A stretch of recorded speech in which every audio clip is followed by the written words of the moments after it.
Dear students, in this video, we are going to discuss very important laws that help us to solve the complex circuits. So basically, if you have a simple circuit consisting of one resistor, one source of EMF, then you normally use Ohm's law to find out the relationship between voltage and the current. Okay, you use Ohm's law. But what if you have a really complicated circuit which has many resistors, many sources of EMF? Then what will you do? In that case, Ohm's law basically fails to give you the required explanation of the circuit. So that's why we use entirely different rules which are framed by Kirchhoff. And Kirchhoff gave us two rules to solve those complicated circuits which have many resistors, many sources of EMF. So Kirchhoff gave us two rules. Those two rules are current rule, which is also known as junction theorem. Next is voltage rule, which is also known as loop theorem. So first of all, you need to know about junction and loop. What is a junction? What is a loop? Junction means when two or more conductors are connected electrically. Then the point from where they are connected electrically, that is known as junction or a node. Okay. And what is loop or a mesh? If you have a circuit and you have seen any closed path in that circuit, so that closed path in the circuit will be known as loop. So first of all, we will be discussing Kirchhoff's first rule. It is also known as junction rule. It says that the algebraic sum of currents which are meeting at a junction in a closed circuit is zero, which means summation I equals to zero. So before delving into the details of this, let us consider this. Suppose you have a battery and to the two terminals of that battery, one resistor is connected. Now the current will flow from positive terminal to the negative terminal, and the current will be the same which will be flowing through this circuit, and that will be I. Consider this. If you have a conductor here, through every cross section I current will be flowing because charge can neither be created nor be destroyed. Okay, I current will be flowing from this point, I current will be flowing from this point. So this was the simplest circuit. But now if you have two resistances in place of one, the situation will no longer remain the same.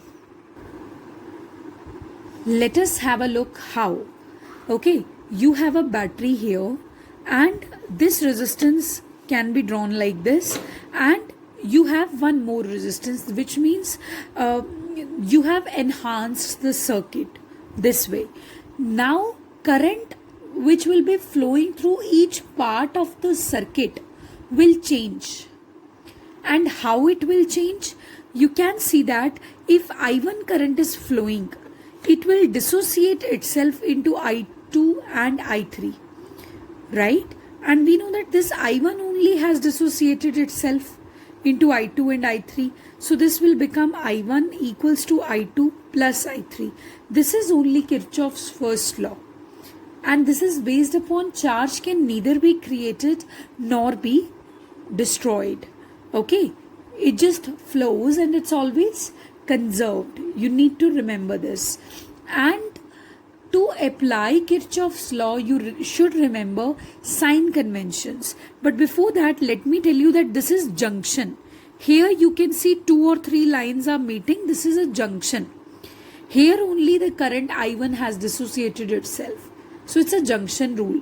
Basically, Kirchhoff's first law says that if you will see the algebraic sum of various currents which are flowing through the junction, that algebraic sum will always be equal to 0. Let's study how.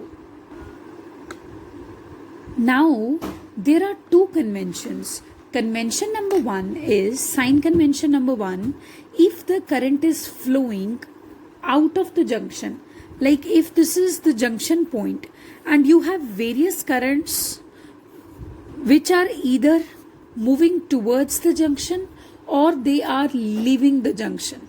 Like few currents are leaving the junction and few are moving towards the junction, like this.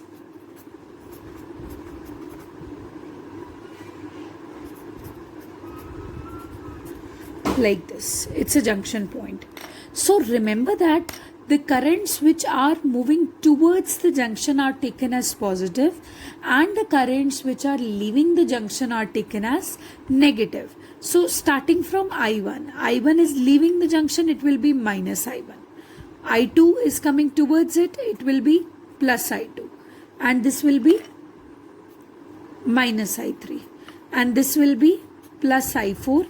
This will be plus I5 and this will be minus I6 equals to 0. So this is Kirchhoff's first law, right? This is Kirchhoff's first law. Lekin we need to prove that also. So how we will prove it? For that, you need to see if you had minus I1 plus I2 minus I3 plus I4 plus I5 minus I6. Let's remove I6 to shorten the equation, equals to 0. So you will be simply having I2 plus I4 plus I5 equals to I1 plus I3. If you will multiply the whole equation by T, now you know that current is equal to charge upon time. So charge will be equal to current into time. So this is Q2, this is Q4, this is Q5 and this will be Q1, this will be Q3. So basically what we got to know that Q2 plus Q4 plus Q5 minus Q1 minus Q3 equals to 0. Summation Q is equals to 0, which means total charges which are coming to the junction is equal to the total charges which are going through from that junction, which means junction is not a source or a sink of charges. It's not something which produces the charges, which stores the charges. Okay, so during a given time, the total charge entering a junction is equal to total charge leaving from that junction, and this is what is known as conservation of charge, which means the proof is well stated from here. So we need to remember this. So this is Kirchhoff's first law or junction rule. Remember that.